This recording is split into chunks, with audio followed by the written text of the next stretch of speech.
Raleigh Durham. When people talk about the Triangle region, they often say these two names together, as though it were one city. It's even in our airport code, RDU, where the R and the D stand for Raleigh and Durham. So what's the deal? Is it just one big city, or are they separate cities? And which one may be right for you? My name is Matt Martin, and I'm a local realtor here in the Triangle region of North Carolina. I've helped tons of clients relocate to the Raleigh Durham area, and if you're looking to do the same, I'd love to help you. First things first, Raleigh and Durham are two distinct cities whose borders really only touch in one teeny tiny little spot. But the downtowns of these two major triangle cities are nearly 30 miles apart, with the airport located smack dab in the middle, which is why it carries both cities' names. When you add in Chapel Hill, which is another 10 or so miles from downtown Durham, you get the full triangle shape that gives this region of North Carolina its name. Raleigh is primarily located in Wake County, while Durham is primarily in neighboring, wait for it, Durham County. The two cities share a lot of similarities, but they each have their own identity and vibe, and getting between the two is a simple 30-minute drive or train ride. Amtrak offers 4 to 5 daily trains between the two cities for under $10 each way. So quick history lesson. Raleigh is the capital of North Carolina, and it's nicknamed the City of Oaks for its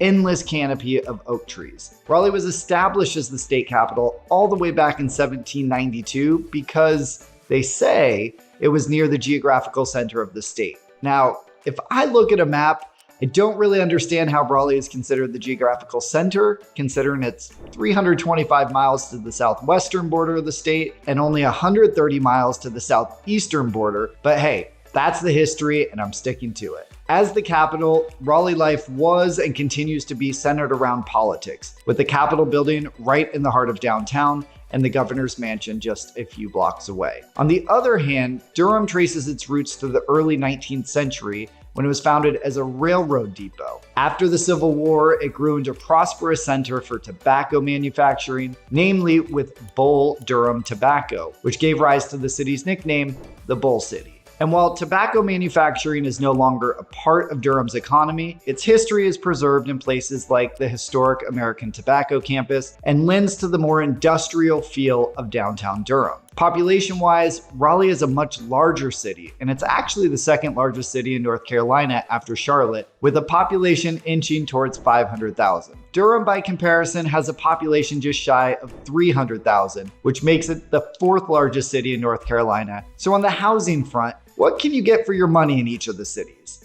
First, let me say, this video is being filmed in August 2023, so this is not evergreen content, but it can give you a good idea of how the two cities compare to each other. Also keep in mind that both cities cover a large geographical area, and they have homes that range tremendously in size and price, so any dollar amounts discussed here are averages and may vary significantly based on specific neighborhoods and other criteria. That said, over the past 10 years, the average home price in Durham has trailed Raleigh by about 15%. As of July 2023, the average was $580,000 for Raleigh and $470,000 for Durham. So your knee-jerk reaction to that stat might be that you get more for your money in Durham than Raleigh, right? But hold up, that's not the full story. When we look at price per square foot, Durham and Raleigh are nearly identical. Raleigh's average price per square foot is $254 to Durham's $246. So that tells us the homes are slightly smaller in Durham on average, which explains the overall lower average home price. There's also differences in property taxes between the two cities. Here in North Carolina, your property taxes are made up of a city tax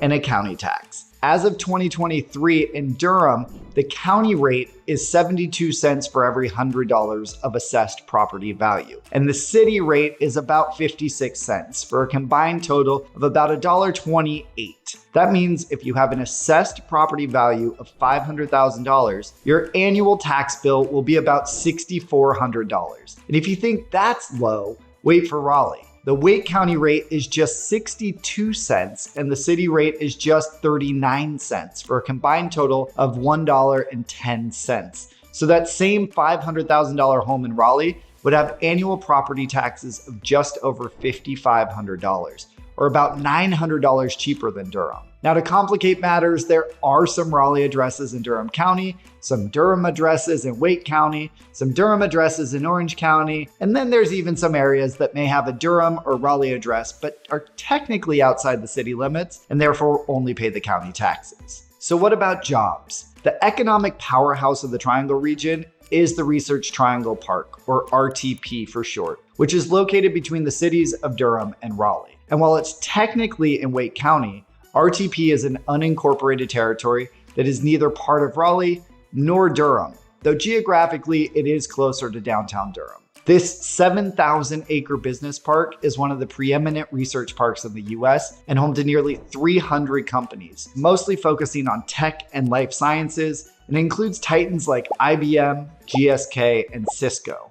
Oh, and you may have heard about Apple's plans to build a sprawling new campus that will eventually bring 3,000 new jobs to the Triangle. Durham did score a big win over Raleigh in 2022 when Google announced that it was bringing 1,000 new jobs to the Bull City. But outside of tech, both cities depend on the education and health sectors as major employers, with Duke being the leading employer in the Triangle, followed by the state of North Carolina and then the Wake County school system. When it comes to outdoor activities, both cities offer great access to the beautiful nature of North Carolina. Raleigh has an incredible greenway network with over 180 miles of trails for hiking, biking, or simply walking. Or you can rent a pedal boat at Poland Park, which is one of America's oldest operating amusement parks. You can have a picnic in Dorothea Dix Park's 35-acre big field, or you can paddleboard on Lake Johnson, all of which are a 10 to 15-minute drive from downtown Raleigh.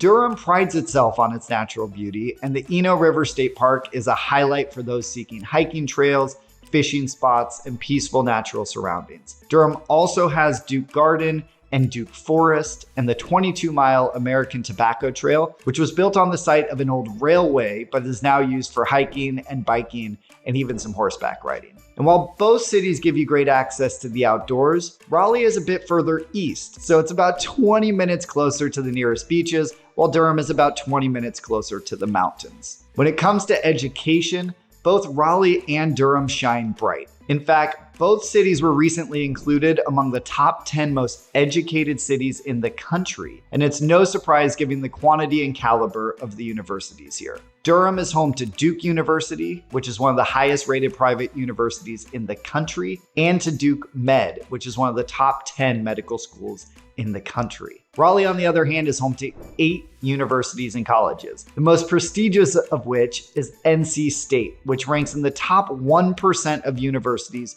worldwide. Not only do these universities provide a ton of employment opportunities, but it also means the Triangle region is home to one of the strongest talent pools in the country, which explains the tech and life science booms we've seen in the area over the past couple decades. These universities are also the source of some of the fiercest rivalries in college sports, and anyone moving to the area will immediately need to pick their home team, be it the Duke Blue Devils, the NC State Wolfpack, or the UNC Tar Heels. Speaking of sports, Raleigh is home to the only professional sports team in the region, the NHL's Carolina Hurricanes, who play at PNC Arena. But if baseball is more your thing, Durham is home to the aptly named minor league Durham Bulls, which the film Bull Durham was actually based on. So why do people love living in each of the cities? Well, both cities are growing tremendously, and everywhere you turn, you'll see cranes and new developments popping up. So one isn't better than the other,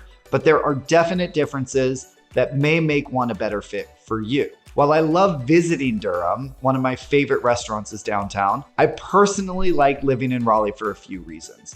This one's hard to describe, but you can just tell that Raleigh's been around for longer. It feels a bit more cohesive. Others may describe that as being more buttoned up, which I wouldn't disagree with, but it just has a more established feel than Durham. I also love that Raleigh is 20 minutes closer to the beach, which we try to go to as often as possible during the summer and even off season given the mild climate here. And we absolutely love Dix Park and the Greenway Network. When talking to friends and clients of mine who live in Durham, they love the more eclectic feel of the city. For any New Yorkers out there or those who know New York City, I often describe Durham as the Brooklyn to Raleigh's Manhattan. though that's not a totally fair comparison. Those who live in Durham also love the proximity to RTP and the booming restaurant scene, but I think the two cities really rival each other when it comes to great food. So which one is right for you? Well, the best way to find out is to come see them for yourself. If you're considering a move to the Raleigh Durham area, leave me a comment down below, or you can reach me directly. All my contact information is included here, and I'd love to show you what makes each city so great.